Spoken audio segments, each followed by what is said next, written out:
ওরে বাবা কবিতা, আকাশটার দিকে তাকিয়ে দেখেছিস একবার? মনে হচ্ছে তো আজ একেবারে আকাশ ভেঙে পড়বে। এই আষাঢ় মাস শুরু হতে না হতেই প্রকৃতি যেন একেবারে পাগল হয়ে উঠেছে। টানা 3 দিন ধরেই এক নাগাড়ে বৃষ্টি। ইস, ঘর থেকে এখন বেরোনোই দায় হয়ে পড়েছে। আর বলিস না সুনিতাদি, এই বৃষ্টির দিনে বাড়ির কাজ যেন আরো বেড়েই যায়। তার উপর মেঘলা আকাশ দেখলে মনটা কেমন ভার হয়ে থাকে। তোর সাথে দেখা হলো, ভালোই হলো। আমি তো ভাবছিলাম তোর কাছে একবার যাব, কিন্তু ওই যে বাড়িতে তো জানিসই সব। আরে তোর তো অনেক আয়ু বলতে হবে রে কবিতা। আমি ঠিক তোর কথাই ভাবছিলাম আজ সকালে। ভাবছিলাম কতদিন ধরে তো কবিতা আসে না। তোদের বাড়িতে সব ঠিকঠাক আছে তো রে? ঠিকঠাক আর কোথায় দিদি, আমার ওই হাড় কিপ্টে শাশুড়ি মায়ের কথা তো জানিসই। এই মেঘলা দিনে একটু ভালো মন্দ খেতে ইচ্ছে করে, কিন্তু তার সাধ্যি কোথায় বল? ওনার অনুমতি ছাড়া রান্নাঘরে এক ফোঁটা তেলও বেশি ঢালা যায় না। মা তো সারা দিন রান্নাঘরে চাল ডালের হিসেব নিয়ে বসে থাকে। একটু চোখের আড়াল হলে উনি রান্নাঘরে গিয়ে হানা দেন। কিপটেমি তো ওনার পুরনো রোগ রে। কিন্তু এই বয়সে এসেও মানুষ এত হিসেবি হয় কি করে বলতো? সঞ্চয় করা ভালো, আপদ বিপদে কাজে লাগে, কিন্তু তাই বলে কি নিজের পেটে টান দিয়ে জমানো ঠিক? তোদের তো অভাব নেই রে, সুমনও তো ভালো আয় করে। অভাব নেই ঠিকই দিদি, কিন্তু মনের শান্তি তো নেই। মা তো মনে করেন আমরা সবাই ওনার সম্পত্তির শত্রু। এই বর্ষার দুপুরে আজ আমার খুব ইচ্ছে করছিল কাঁচা আম দিয়ে মাংসের ঝোল রান্না করি, কিন্তু মা বাগান থেকে আম পাড়তে দিলে তো। আর তেলের শিশি তো ওনার ঘরের আলমারিতে তালা বন্ধ থাকে, বোঝো এবার। ছি, এ তো বড় কষ্টের কথা। শোন কবিতা, তোকে এভাবে মন খারাপ করে থাকতে দেখলে কিন্তু আমারও খুব খারাপ লাগে। আমরা তো প্রতিবেশী, তোদের যে কোনো দরকারে আমরা তো আগে আসবো। ওনার ব্যবহার যেমনই হোক, তুই কিন্তু ভেঙে পড়িস না। মাঝে মাঝে মনে হয় এই সংসার ছেড়ে কোথাও পালিয়ে যাই। প্রতিবেশী হিসেবে তোরা আছিস বলেই একটু মন খুলে কথা বলতে পারি। মা তো আমাদের সাথে এমন ব্যবহার করেন যেন আমরা ওনার কেনা গোলাম। ওনার স্বভাব তো পুরো গ্রামই জানে রে। তোরা তো পাশাপাশি বাড়ির মানুষ, আমাদের সাথে মিলেমিশে থাকাটাই তো স্বাভাবিক। কিন্তু উনি তো কাউকেই সহ্য করতে পারে না। চলি তবে দিদি, বেশি দেরি করলে মা আবার রান্নাঘরে গিয়ে হানা দেবেন।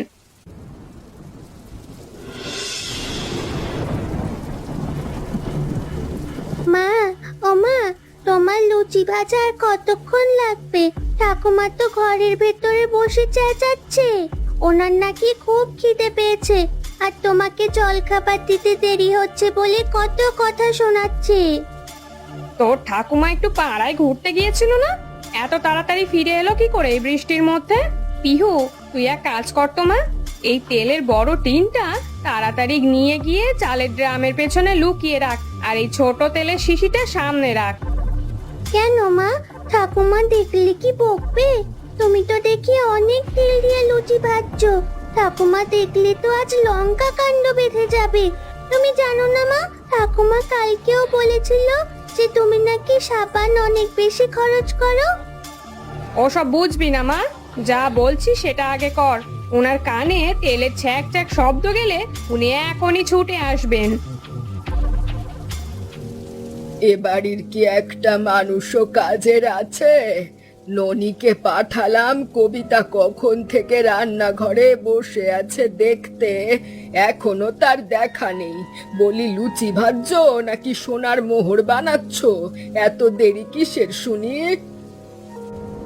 এই যা, ঠাকুমা তো এসেই গেল। মা, আমি এখন কি করব? এ কি কবিতা, এ আমি কি দেখছি? কড়াইতে কি তেলের সাগর ভাসিয়েছো? আমি কি তোকে বলেছিলাম যে পুরো গ্রামের লোককে নেমন্তন্ন করে লুচি খাওয়াতে হবে? তেলের টিন থেকে এত তেল বের করার সাহস তোকে কে দিয়েছে? মা, আসলে লুচিগুলো একটু ফুলকো করে করতে চেয়েছিলাম তো, তাই সামান্য একটু তেল বেশি দিয়েছি। বৃষ্টির দিনে একটু মচমচে না হলে কি ভালো লাগে? সামান্য তেল? তুই তো দেখি আমাদের বাড়ির শ্রীবৃদ্ধি সব এই কড়াইতেই ঢেলে দিচ্ছিস। ড্রাম থেকে একটু একটু করে নিয়ে শিশিতে রাখতে বলেছিলাম না? তুই তো দেখি ড্রামটাই খালি করে দিবি। আর এই মেঝেতে ময়দা পড়ে আছে কেন? চাল ডাল ময়দা কি আকাশ থেকে পড়ে? ময়দা চালতে গিয়ে একটু পড়ে গিয়েছিল মা, আমি এখনই পরিষ্কার করে দিচ্ছি। আপনি ঘরে গিয়ে বসুন, আমি এখনই পিহুকে দিয়ে আপনার খাবার পাঠিয়ে দিচ্ছি। তোদের এই অপচয় দেখলে শরীরের রক্ত একেবারে মাথায় উঠে যায়। আজ থেকে আর কোনো কথা চলবে না। এখন থেকে রান্নাঘরে যা লাগবে সব আমার ঘর থেকে মেপে মেপে নিয়ে আসবি। তেলের ড্রাম আর ময়দার পাত্র আমার ঘরে থাকবে। পিহু, তুই এদিকে আয় তো নাতনি। এই বড় ড্রামটা আর ময়দার কৌটোটা নিয়ে আমার ঘরের সিন্ধুকে রাখ। ঠিক আছে মা, আপনি যখন বলবেন তখনই দেব। পিহু, ঠাকুমাকে সাহায্য কর জিনিসগুলো নিয়ে যেতে। কি ব্যাপার কবিতা, টেবিলে আজকে এত নিরামিষ কেন? আর তোমার মুখটাও আজকে এমন হাঁড়িপোনা হয়ে আছে কেন? একা একা বিড়বিড় করছো কেন কবিতা? কিছু হয়েছে নাকি? খেতে বসেছ, চুপচাপ খেয়ে নাও তো।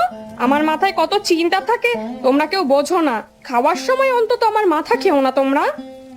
ওরে বাবা, আমি আবার কি করলাম? আমি তো কেবল তরকারির কথা জিজ্ঞেস করলাম। পিহু, তোর মা আজকে এত রেগে আছে কেন রে? তুই কিছু করেছিস নাকি? আমি কিছু করিনি বাবা। ঠাকুমা আজ রান্নাঘরে গিয়ে মাকে অনেক বকা দিয়েছে।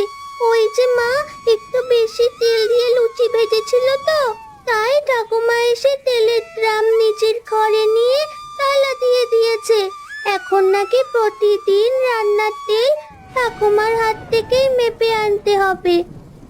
উফ, মা আর পারলো না। বৃদ্ধ বয়সে মানুষের একটু ধর্মকর্মে মন দেওয়া উচিত। আর মা সারা দিন চাল ডাল আর তেলের হিসেব নিয়ে পড়ে আছে। কবিতা, তুমি কিছু মনে করো না। মার তো স্বভাব তুমি জানোই, তাই না? স্বভাব নয় গো, স্বভাব নয়। এ হচ্ছে এক ধরনের অসুখ। তোমার মা এই কিপটেমিতে সারা দুনিয়ায় প্রথম হবেন।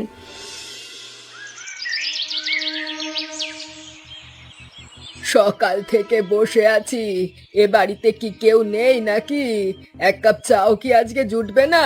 পেটটা গুড়গুড় করছে সেই ভোর থেকে। কবিতা, ও কবিতা, বলি মরে গেলি নাকি সব? এই নিন মা আপনার চা। চিনি একদম কম দিয়েছি, যেমনটা আপনি পছন্দ করেন। সাথে কি দুটো বিস্কুট দেবো মা? বিস্কুট এখন খাওয়ার দরকার নেই। বিকেলে যদি কেউ আসে তবে তাদের কি খেতে দেব? অতিথি আপ্যায়ন বলে তো একটা কথা আছে। চায়ের লিকার ঠিক আছে তো? আর শোন, মীরার কোনো খবর আছে নাকি? দিদি ভাইয়ের কথা বলতে বলতে দিদি ভাই তো হাজির। ওই দেখুন গেট দিয়ে ঢুকছে, হাতে অনেক বড় একটা ব্যাগ। এ কি, মীরা এখানে? এই অসময়ে তাও আবার এত বড় ব্যাগ নিয়ে? কি ব্যাপার রে মীরা? জামাই আসেনি তোর সাথে? বড্ড তোমার কথা মনে পড়ছিল মা, তাই না জানিয়ে চলে এলাম। বৃষ্টির দিনে একা বাড়িতে মন ঠিক ছিল না। সুমনদার কাছেও অনেকদিন আসা হয়নি, তাই ভাবলাম কয়েকদিন থেকে যাই। কবিতা বৌদি, পিহু কোথায়? এসছিস ভালো কথা, কিন্তু এত বড় ব্যাগ কেন? কতদিনের জন্য এসেছিস? আর সুমনকে তো একবার জানাতে পারতিস। জামাইকে একা রেখে চলে এলি? ও মা, নিজের বাবার বাড়িতে আসবো, তার জন্য আবার অনুমতি নিতে হবে নাকি? আর ব্যাগ বড় হওয়ার কারণ আছে মা, পরে বলছি। মা, খুব খিদে পেয়েছে। বৌদি, আজ দুপুরে কি রান্না করেছো? দুপুরে আর কি হবে? ওই ডাল আর সবজি। আমি তো কবিতাকে মেপে চাল দিয়েছি। এখন তুই এলি, তোর খাবার চাল কোথা থেকে আসবে শুনি? এই কবিতা, চাল ধুয়ে ফেলেছিস? হ্যাঁ মা, চাল তো ভেজানো হয়ে গিয়েছে। এখন দিদি ভাই যেহেতু এসেছে, আপনি না হয় চালের ড্রামটা একবার খুলে দিন, একটু বেশি করে রান্না করি আজ। না না, একদমই না। যা দিয়েছি তাতেই রান্না হবে। ওই ভাতেই সবাই একটু একটু করে ভাগ করে খেলে হবে। মীরা তো আর বাইরের কেউ নয়, একটু কম খেলে ওর শরীর খারাপ হবে না। উফ, নিজের মেয়ের উপরেও এত কৃপণতা। এই বাড়ির এবার একটা উচিত শিক্ষা দিতেই হবে, না হলে মান সম্মান সব ধুলোয় মিশে যাবে এই বুড়ি চোন। থাক বৌদি, তুমি কষ্ট করো না। আমি না হয় মার ভাগের ভাত থেকে একটু ভাগ বসাবো। মা তো আমাদের জন্য সব আগলে রেখেছেন, একটু আধটু ত্যাগে ওনার কিছু হবে না। খবরদার মীরা, আমার খাবারে নজর দিবি না। যা দিয়েছি তাই খা, আর না হলে নিজের খাবার নিজে কিনে নে। আমার সংসারে অপচয় আমি বরদাস্ত করব না।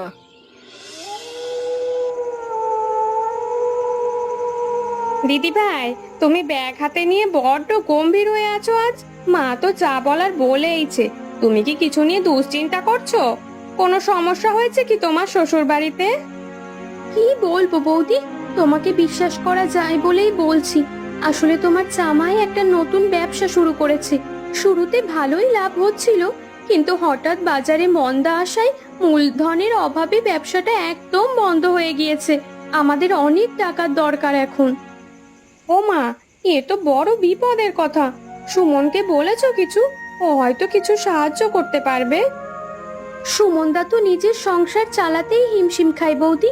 আমি আসলে মার কাছে চাইছিলাম, বাবার করা সম্পত্তির একটা অংশ তো আমার পাওনা আছে। মা যদি ওই পেছনের জমিটা আমাকে দিয়ে দিতেন, তবে সেটা বিক্রি করে আমরা ব্যবসাটা দাঁড় করাতে পারতাম। তুমি মার কাছে জমি চেয়েছো? তুমি কি জানো না মা কতটা সম্পত্তি আগলে রাখা মানুষ? উনি বেঁচে থাকতে 1 ইঞ্চি জমিও কাউকে দেবেন না। ওনার কাছে টাকা মানেই জীবন। বলবো বৌদি, আজ রাতেই বলবো। নিজের পাওনা চাইতে দোষ কি? বাবা তো আমাদের দুজনের জন্যই সম্পত্তি রেখে গিয়েছেন, মা তো শুধু সেটার পাহারাদার। কিসের পাওনা, কিসের জমি? মীরা, তোর তো সাহস কম নয়। তুই আমার চোখের সামনে সম্পত্তির ভাগ চাইছিস? বলি আমি কি মরে গেছি নাকি? তোরা শকুনের মতো ভাগ বসাতে এসেছিস? মা, আমি তোমার ভালোই চাইছি। তোমার জামাই বিপদে পড়েছে, এখন তুমি সাহায্য না করলে আমরা কোথায় যাব? ওই জমিটা তো পড়েই আছে। পড়েই থাকুক, ও আমি বেঁচে থাকতে ওই জমির ওপর কারোর ছায়া পড়তে দেব না। তুই টাকা চাইলে সুমনকে বল, আর না হলে জামাইকে খাটতে বল। মা শান্ত হও, মীরা বিপদে পড়েছে বলেই বলছে। তুমি না হয় একটু ভেবে দেখো, ওর অংশটা তো প্রাপ্য। আপনি সুমনকেও চুপ থাকতে বলেছেন মা। এখন দিদি ভাইকে সাহায্য করা কি আপনার কর্তব্য নয়? আপনি কি এই টাকা পয়সা সব সাথে করে নিয়ে যাবেন? চুপ কর কবিতা, বড় বড় কথা শিখিয়েছিস সুমনকে। শোন মীরা, এই বাড়ির একটা কানা করিও তুই পাবি না আমি বেঁচে থাকতে। তোরা কি আমার মৃত্যুর অপেক্ষা করছিস নাকি? ছি ছি ছি ছি ছি, এমন কুলাঙ্গার সন্তান কারোর হয়? ছি, খাবার সময় এই ঝগড়া আমার আর ভালো লাগে না।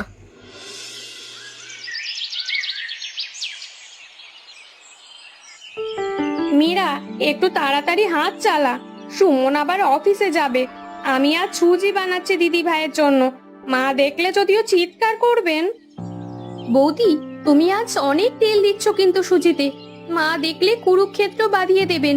মা তো এখন ওনার ঘরের বারান্দায় বসে নজর রাখছেন আমাদের ওপর। রাখুক নজর। আজ সুমনের বন্ধু রোহন আর তার স্ত্রী আসবে বলেছে।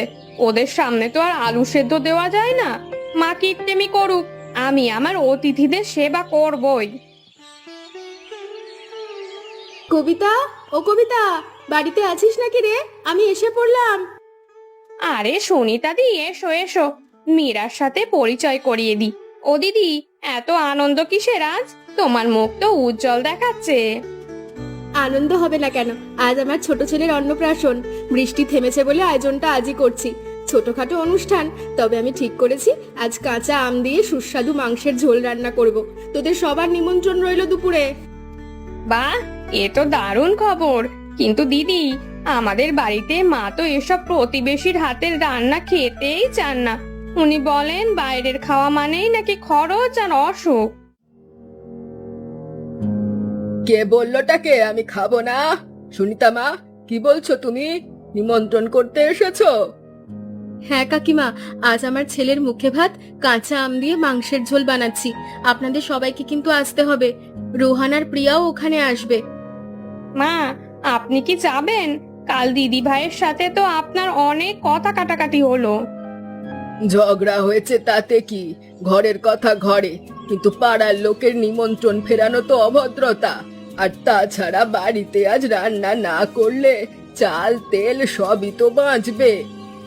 আমি তবে আসি কাকিমা, ঠিক সময়ে পৌঁছে যাবেন কিন্তু।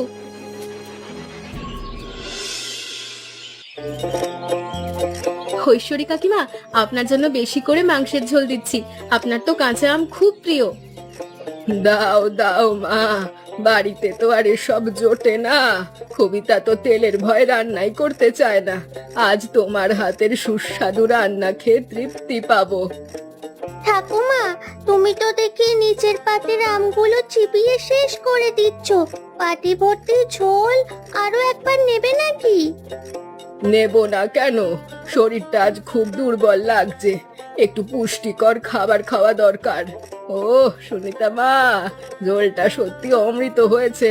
এই কাঁচা আমের টক স্বাদটা জিভে লেগে থাকবে। ঈশ্বরী মাসিমা, আজ কিন্তু বেশি খেয়ে ফেলেছেন।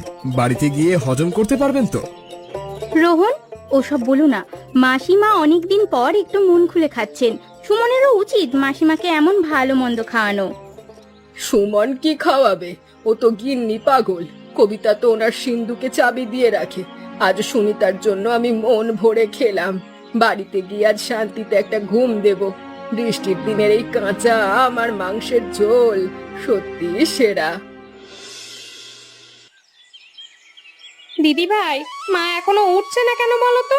প্রতিদিন তো ভোর হতে না হতেই রান্নাঘরে হানা দেয়। আজ কি শরীর খারাপ হলো নাকি ওনার? কাল রাতেও তো কিছু খাননি বাড়ি ফিরে। মা তো কাল দুপুরে অনেক খেয়েছেন, হয়তো এখনো ঘুমের ঘোর কাটেনি। চলো একবার ঘরে গিয়ে দেখি। মা, ও মা, মা ওঠো এবার, অনেক বেলা হয়ে গেছে যে। মা, এ কি মা, শরীর এরকম ঠান্ডা হয়ে আছে কেন? ও মা, মা কথা বলছেন না কেন? দিদি ভাই, সুমন, তাড়াতাড়ি এসো। মা কোনো সাড়া দিচ্ছে না কেন? কি হয়েছে কবিতা? চিৎকার করছো কেন? মার কি হয়েছে? ওরে ওরে দাদা, মা তো নড়ছে না রে। মার চোখ দুটো কেমন আধ খোলা হয়ে আছে। মা আমাদের ছেড়ে চলে গেল নাকি? কাল দুপুরে তো কত ভালো করে খেলেন মানুষটা। মার নাই রে মীরা, মা মারা গেছেন। কিন্তু এইভাবে হঠাৎ করে হার্ট অ্যাটাক হলো নাকি অন্য কিছু? শরীরটা এমন নীলচে দেখাচ্ছে কেন?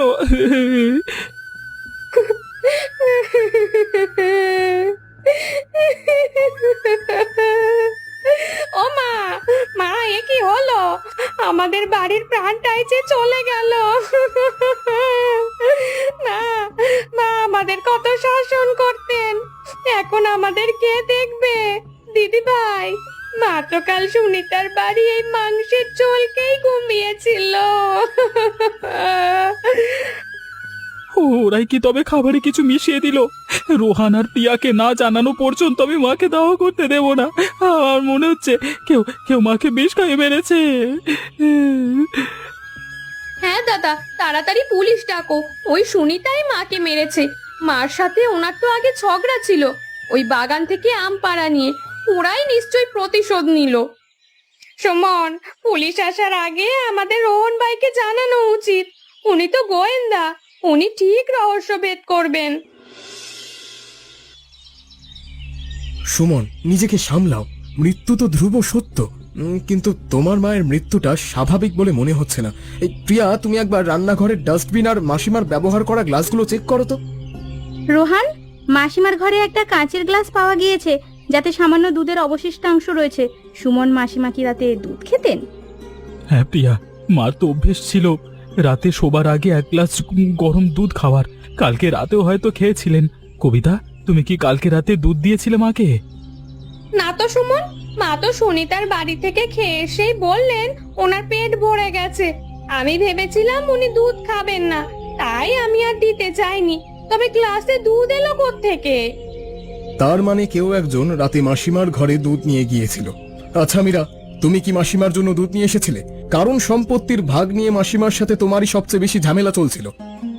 এ কি বলছো রোহন ভাই? আমি কেন মাকে মারবো? আমি সম্পত্তির ভাগ চেয়েছি ঠিকই, কিন্তু মা তো আমার নিজের মা। আমি কেন ওনার দুধের গ্লাসে বিষ মেশাবো? আমি তো জানতামই না মা রাতে দুধ খান। রোহান, রান্নাঘরের জানালাটা খোলা ছিল। সুমন, তোমাদের বাড়ির চাবি কার কার কাছে থাকে? আর কাল রাতে কি কেউ বাড়িতে ঢুকেছিল বাইরে থেকে? সুনিতা আর তার স্বামী আজ এখানে নেই কেন? ওরা তো প্রতিবেশী। মাসিমার মৃত্যুতে ওদের তো সবার আগে আসার কথা ছিল। এই প্রিয়া, তুমি একবার সুনিতাদের বাড়িতে যাও তো। ভাইয়া, আমি একটা কথা বলি। মা খুব কিপটে ছিলেন। উনি নিজের সিন্দুকের চাবি সব সময় আঁচলে বেঁধে রাখতেন, অথচ দেখুন সিন্দুকটা এখন খোলা। ভেতর থেকে কিছু সোনা আর দলিলও গায়েব হয়ে গিয়েছে বলে মনে হচ্ছে। তার মানে এটা শুধু সম্পত্তি নিয়ে খুন হতে পারে না, এর পেছনে গভীর কোনো ষড়যন্ত্র আছে। রোহান, তোমার কি মনে হয় খুনি এই দুধের গ্লাসটা সরাতে আসবে? আমরা তো সবার সামনেই বলছি এই গ্লাসেই হচ্ছে আঙুলের ছাপ পাওয়া যাবে, যাতে আমরা প্রমাণ পেয়ে যাব। খুনি যদি বুদ্ধিমান হয় তবে সে চাইবে এই গ্লাসটা সরিয়ে ফেলতে। ঈশ্বরী মাসিমা খুব কিপটে ছিলেন ঠিকই, কিন্তু উনি তার বাড়ির একটা গোপন সিন্ধু কবিতার থেকে লুকিয়ে রাখতেন। কবিতা হয়তো সেটা জেনে ফেলেছিল। আর পালানোর পথ নেই। আমরা জানতাম তুমি আসবে কবিতা। শাশুড়ির কিপটিমি সহ্য না করতে পেরে তুমি ওনাকে চিরতরে সরিয়ে দিয়েছো। না, আমি কেন মারবো? আমি আমি তো ওনাকে শ্রদ্ধা করতাম। সুনিতার ঝোল মাংস খেয়েই মা মারা গিয়েছেন। আমাকে কেন দোষ দিচ্ছ? কবিতা, গ্লাসের অবশিষ্টাংশ পরীক্ষা করে দেখা গিয়েছে তাতে তেলের কড়া গন্ধ ছিল। তুমি শাশুড়ির লুকোনো তেলের ড্রাম থেকে তেল চুরি করতে গিয়েছিলে, আর মা দেখে ফেলেছিল, তাই তুমি ওই দুধের সাথেই ওই তেলের বিষ মিশিয়ে দিয়েছো। শুধু তাই নয় কবিতা, সিন্ধু খোলার সময় মাসিমা জেগে গিয়েছিলেন। তুমি ওনাকে বালিশ চাপা দিয়ে মেরেছো। এই দেখো, বালিশের ওপর তোমার নখের দাগ। তুমি ভেবেছিলে সুনিতার ওপর দোষ চাপিয়ে তুমি পার পেয়ে যাবে।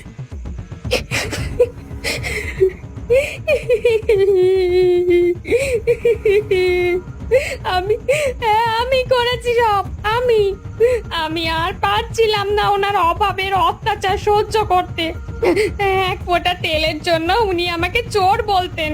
নিজের বাড়ির খাবার খেতে পারতাম না। আমার কি কোনো ইচ্ছে নেই? ইউকে ভালো মন্দ খাওয়ানোর জন্য আমাকে আজ খুনি হতে হলো।